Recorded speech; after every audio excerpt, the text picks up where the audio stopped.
My savings were stolen for my sister's dream wedding.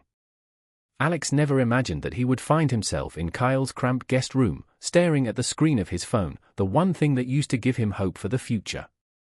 The bank app blinked back at him, $0. No way. This couldn't be right. It shouldn't be zero. But there it was, in cold, unforgiving digits. Alex had spent 6 years saving every penny for college. From every summer job to every weekend shift, every dollar had gone into an account set up by his parents when he was born. His mother, Rachel, had been a joint holder on the account. It was meant to be his lifeline, the one thing he could rely on, the one thing he could count on. But now, all of it was gone. His hand shook as he tapped through the app, the balance mocking him, showing him a number that was as empty as the future he had planned. No pending transactions. No explanations. Just empty. Alex stared at the screen for what felt like hours. He thought it was a mistake, some kind of glitch. Maybe the bank had screwed up. But the more he thought about it, the more he realized. It wasn't a mistake. The money had been taken. And it hadn't been some random error. It had been Rachel, his own mother, who had wiped it all out. 2 weeks ago. Without warning. Without a single word to him. He couldn't believe it. Alex had tried to keep himself busy the past few weeks, but the weight of it all kept pressing down on him. At 16, he had started saving for college. He'd heard all the warnings, you'll need to make sure you've got something set aside for tuition. Trust me, it's not easy. It was a lesson from both his parents. But since the divorce when Alex was 14, his dad hadn't been around much, living miles away in another state. It was Rachel, his mom, who had always been there. She was the constant in his life, the one person Alex could always rely on. Family, he had been taught, was everything. But this betrayal? It was different. Emma, his older sister, had been preparing for her wedding for months. Rachel had been caught up in it all, the floral arrangements, the catering, the dress. Alex didn't mind at first. Weddings were expensive, and he'd always been told that family comes first. But he never thought for a second that Rachel would dip into his college savings. It had all gone so smoothly before. He'd even made sure to keep his tuition payment on track. But 2 weeks ago, as Alex sat down to transfer the money for his spring semester, he discovered the truth. The account balance was nothing. It was zero. Alex couldn't breathe. His chest tightened as he stared at the screen. When he got home, he found Rachel in the kitchen, sipping her coffee and scrolling through Pinterest, completely absorbed in wedding plans for Emma. He stood there, frozen, not sure how to even begin. But the question he needed to ask weighed heavily in his throat. "What happened to my college fund?" Alex asked, his voice barely above a whisper. Rachel didn't even look up. She casually swiped through the Pinterest feed, her fingers moving quickly over the screen. "Oh, honey," she said, her voice almost sweet, "I've been meaning to talk to you about that.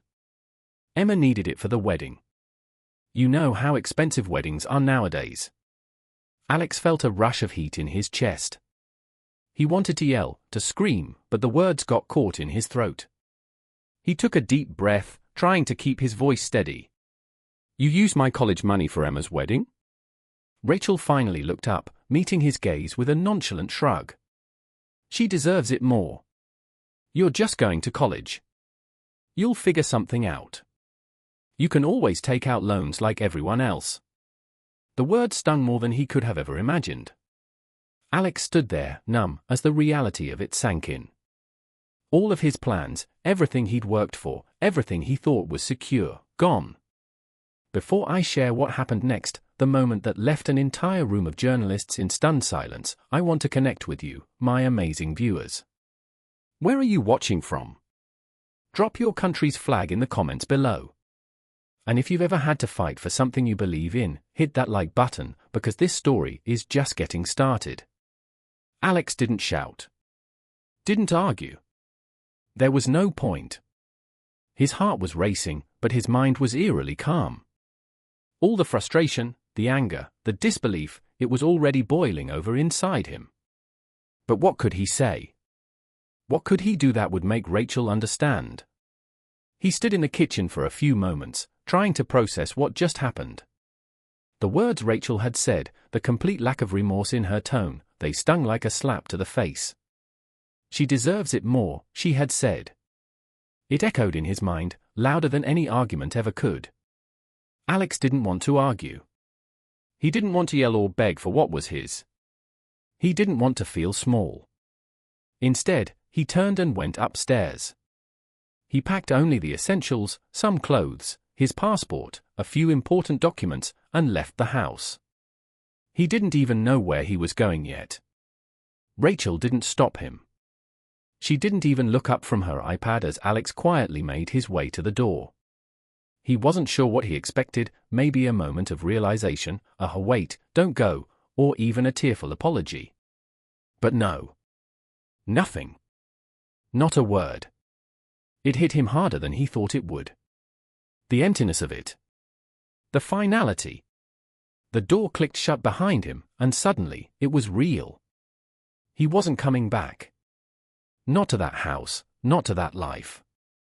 Alex didn't know if he was running away from Rachel or running toward something better, but all he knew was that he couldn't stay there. Not like this.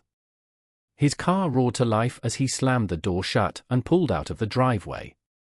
The familiar streets, the places that used to feel like home, blurred past him. He gripped the steering wheel tightly, his knuckles white, but his mind was somewhere else entirely. The balance on his app, the $0. The way Rachel had acted, like nothing mattered. It was surreal. The world felt distant, like everything was happening in slow motion, but the ache in his chest was sharp, like a constant pressure. Alex could feel it settling in, suffocating him as the miles passed. He turned onto the highway, the hum of the engine under him, but his thoughts were in chaos. He didn't know what he was doing next, didn't know how he was going to fix things, but one thing was clear, he was done. Kyle's apartment was just ahead. It wasn't much, just a small room in a rundown building, the kind of place you only found when life threw you off course.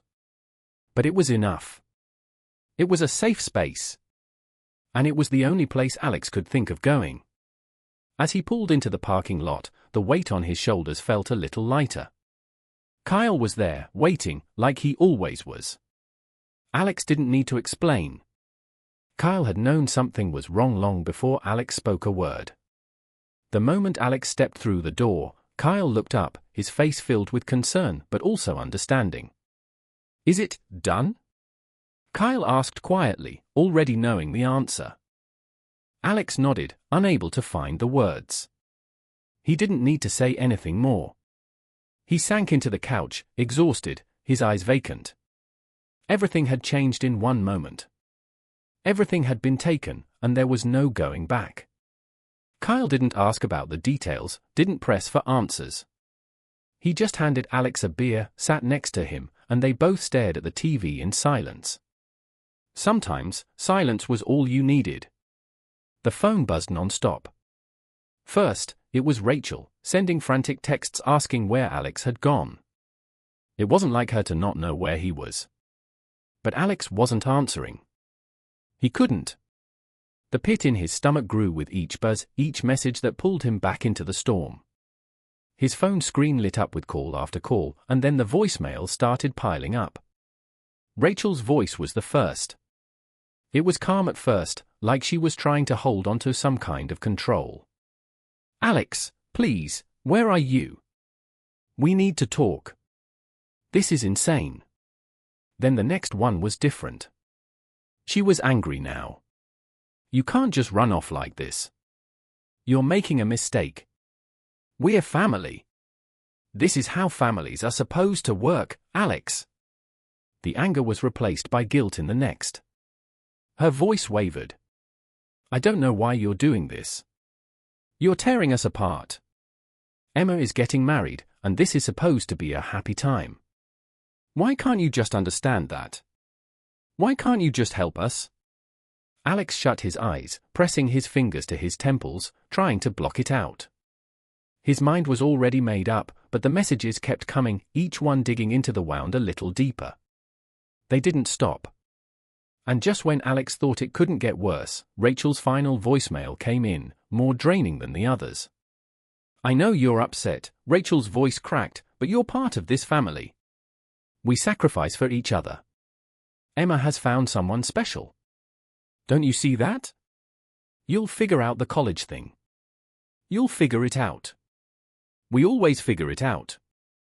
The word squeezed the air out of his chest. It wasn't the apology he'd hoped for, the one he'd imagined when he had driven away. It wasn't even close. It was manipulation, a plea for Alex to feel guilty, to return and play his part in the story she'd written. But Alex couldn't go back. Not now. Not after what she'd done. The idea of forgiveness was just too far out of reach. Emma's texts came soon after. They were shorter, colder. "You're being selfish," one of them read. "You're ruining my wedding. It's supposed to be a special day for me, and you're making it all about you."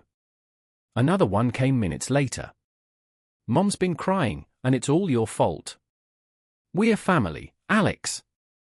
You're not making this any easier." The guilt wrapped tighter around his chest, but Alex didn't pick up the phone. He couldn't bear to hear Emma's voice, not when she couldn't even see what had really happened. Instead, he closed the app, set the phone down on the table, and stared out the window. His heart was heavy, but his resolve was solid. He wasn't going back to that life. Not to the lies, not to the promises that were never kept. Alex picked up his laptop and typed out an email to the academic advisor. He didn't know exactly what the next step was, but he knew he couldn't let this derail everything he had worked for. The email was simple, explaining the situation without going into too much detail, asking for information about financial aid options. It wasn't much, but it was a start. Then, as if the weight of the world had lifted just a little, Alex began searching for a new job.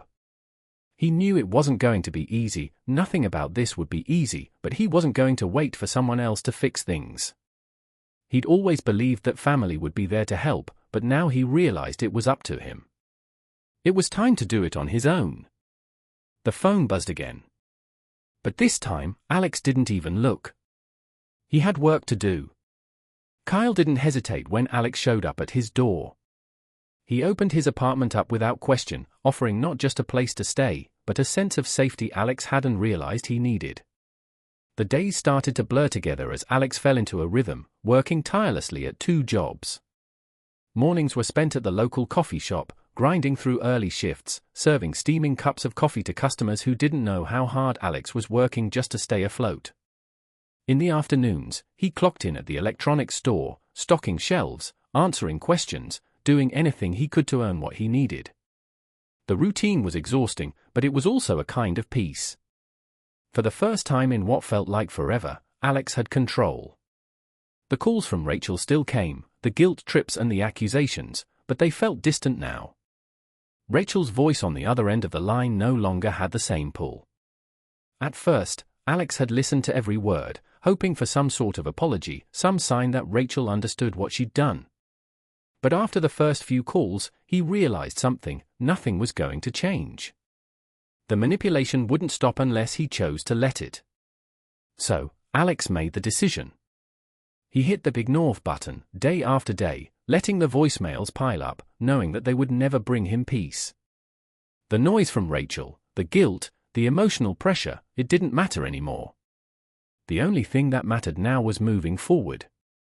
In between shifts, Alex spent hours researching scholarships, financial aid options, anything that might help him cover the costs of school. He wasn't going to give up on his dreams, not because of Rachel, not because of anyone. This time, it was his future that he was fighting for. And then, just as the days started to feel like a never-ending grind, something unexpected happened. An email popped up in his inbox. It was from a university he had applied to months ago. He had nearly forgotten about it, too focused on making ends meet to really expect anything. But there it was, in the subject line: "Congratulations, Alex. Partial scholarship awarded." Alex's heart skipped a beat. He clicked the email open, his fingers trembling as he read the words on the screen. They were offering him a partial scholarship. It wasn't a full ride, not what he had hoped for, but it was something. It was real. It was the first confirmation that all his hard work was starting to pay off. He sat back in the chair, staring at the screen for a long time. It felt surreal.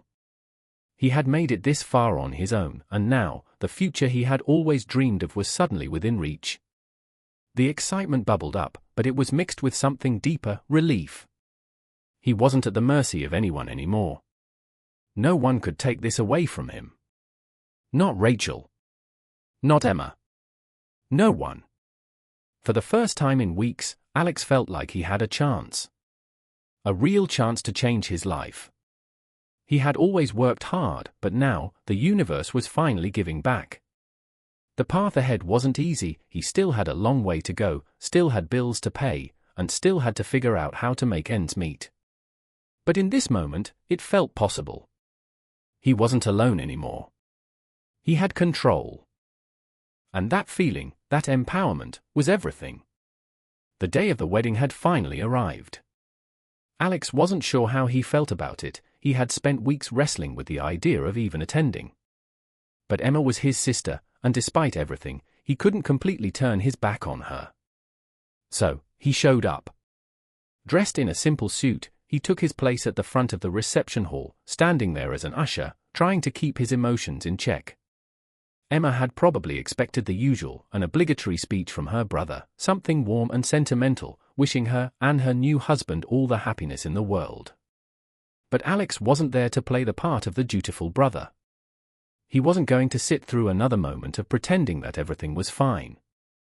The moment came. The lights dimmed, the clinking of glasses faded, and the crowd turned expectantly toward him. But instead of a heartfelt "I'm happy for you both," Alex took a deep breath and clicked a button on his phone. The screen behind him flickered to life. The first few slides were innocuous enough. Old family photos. Childhood memories. There were pictures of Alex and Emma laughing at family barbecues, shots of them at Christmas, and even a few blurry, happy moments from their younger years. Rachel sat in the front row, smiling, probably thinking Alex had finally forgiven her, that he was ready to let the past go. But Alex wasn't there to play nice anymore. He clicked to the next slide. The audience murmured, unsure of what to expect. It was a screenshot of Alex's first paycheck. A modest $247.83. The number stared back at him, a reminder of every summer job, every weekend shift he had taken to build his future. But that wasn't the part that mattered. What mattered was where that money had gone. The money he had saved for years, every penny earned and carefully deposited into his college fund. He clicked to the next slide. $45,000. The room went quiet. The numbers burned into Alex's mind as they flashed on the screen. The amount Rachel had taken from him. The amount she had stolen from his future, spent on a wedding that didn't even belong to him. He clicked once more, and the final slide appeared. A simple statement.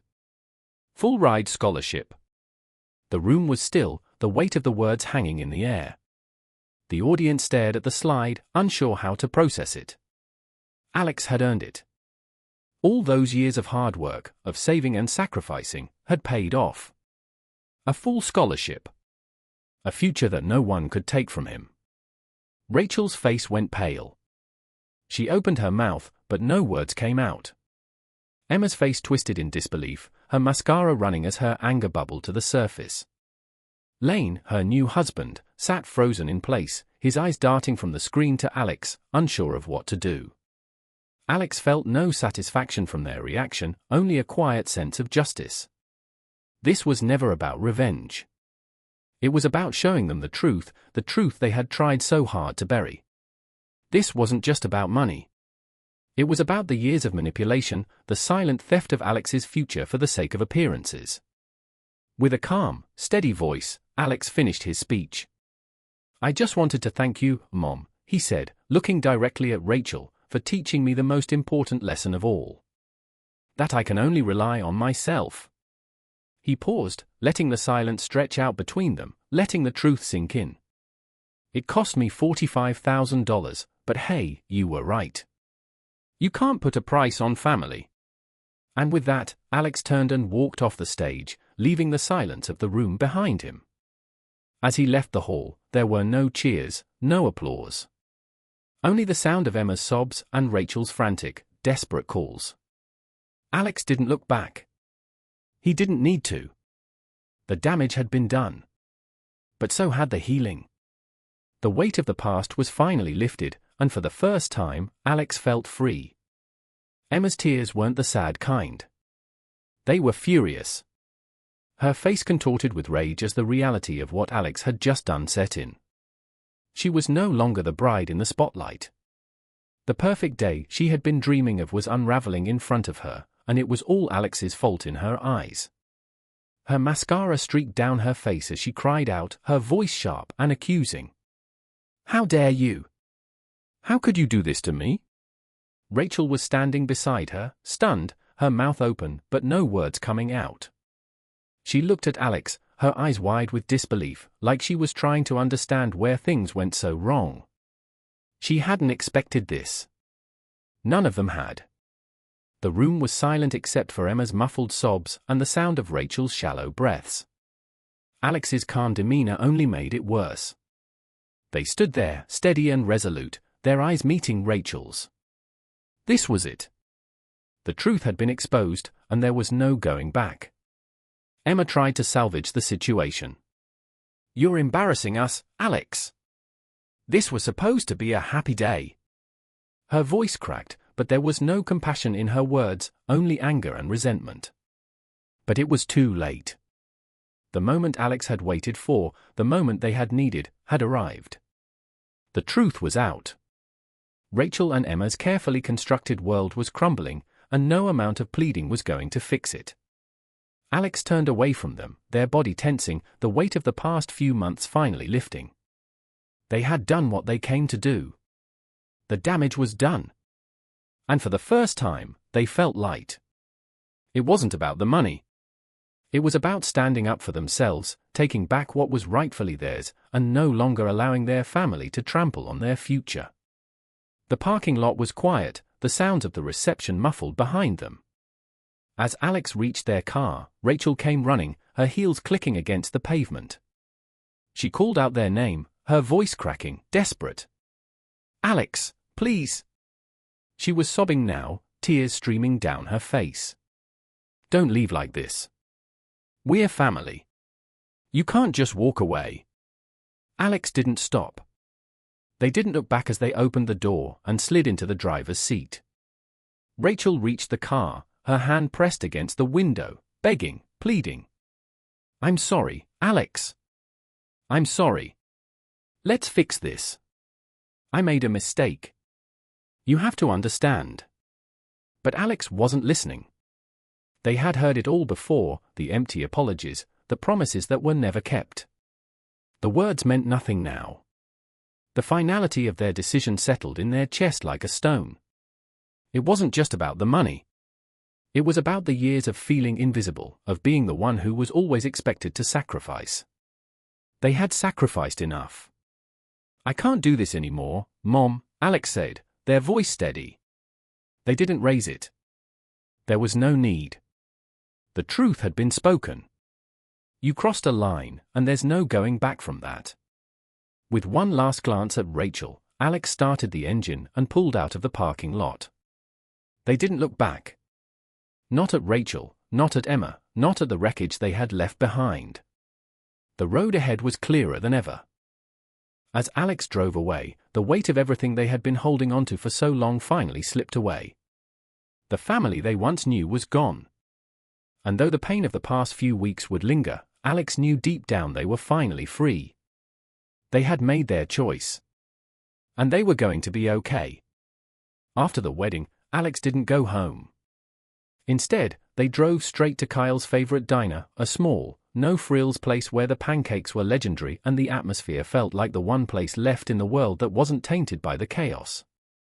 As soon as Alex sat down, the waitress gave them a knowing smile and a cup of coffee before the order was even placed. Victory pancakes? She asked with a wink. Alex couldn't help but smile back. For the first time in what felt like forever, they felt completely free. The aftermath of the wedding was still unfolding. Family members had reached out, some praising Alex for exposing the truth, for finally standing up for themselves. Others, of course, had condemned them, calling them selfish, accusing them of tearing the family apart. But Alex wasn't listening. They had already made their peace. The family they had once known no longer existed. The calls kept coming, but Alex let them go to voicemail. They were done with the guilt trips, the manipulations, and the toxic pleas for forgiveness. That version of their life was over. They had made their choice, and now, they were moving on. The full-ride scholarship wasn't just a win, it was the moment everything clicked. It wasn't just a piece of paper or a ticket to school. It was a proof of something Alex had been trying to believe for years. They didn't need their family's approval to succeed. They didn't need their family to define them. Alex could build a future on their own, without anyone's help. It was more than just a fresh start. It was a new beginning, one that Alex had fought for every single day. They started school that semester, diving into their courses with a newfound sense of purpose. No longer weighed down by family obligations or expectations, they could finally focus on what truly mattered, their future. Along with school, Alex secured a new internship in a field they had always dreamed of entering. They were slowly but surely piecing their life back together, step by step, day by day. They rented a small room near campus, a tiny place that was just theirs. The room wasn't much, barely enough space for a bed and a desk, but it was enough. It was a space where Alex could breathe, a place to call their own, free from the suffocating grip of their past. The loneliness wasn't as daunting as it used to be. In fact, it felt empowering. Every day was a chance to grow, to discover what they were capable of without the weight of family expectations dragging them down. For the first time, Alex could feel themselves becoming the person they were always meant to be, stronger, more confident, and no longer defined by the mistakes of others. They were building something new. And that was enough. The wedding didn't last. Just 3 days after the ceremony, Emma and Lane called off the marriage. The perfect day they had promised each other turned out to be nothing more than a financial house of cards, one that had come crashing down faster than anyone could have imagined. They had maxed out credit cards, drained savings, and the financial instability that had been swept under the rug for months could no longer be ignored. Lane's family, it turns out, wasn't as forgiving as Emma had hoped. They couldn't look past the extravagance of the wedding or the mounting debt that followed. Emma's perfect dream had collapsed, and though Alex didn't gloat or say, "I told you so," they couldn't deny the faint sense of vindication. They had learned their own lessons through the chaos, and while the situation wasn't a victory for anyone, Alex knew they weren't going to be pulled into that world again. They had already let go of the anger and resentment that had once ruled them. The focus now was on their future, not on the past, not on what had been stolen, not on the family that had let them down. Rachel continued to reach out, her messages growing more desperate with each passing day. "Please, Alex, come home. We need to fix this. I can't lose you too." The same manipulation, the same emotional pleas that had kept Alex trapped for so long. But this time, Alex stayed strong. They didn't answer. They didn't need to explain themselves anymore. The past was over, and Rachel's attempts to pull them back into the web of guilt and sacrifice were no longer effective. Alex had moved on. They were focused on what was ahead, on their studies, their career, and the life they were building from the ground up. Every step forward felt like reclaiming a piece of the future that had once been stolen. And with each new day, they became more certain that the road they had chosen, the one without their family's approval or support, was the right one. The tides had turned. Alex had chosen themselves, and that decision was finally paying off.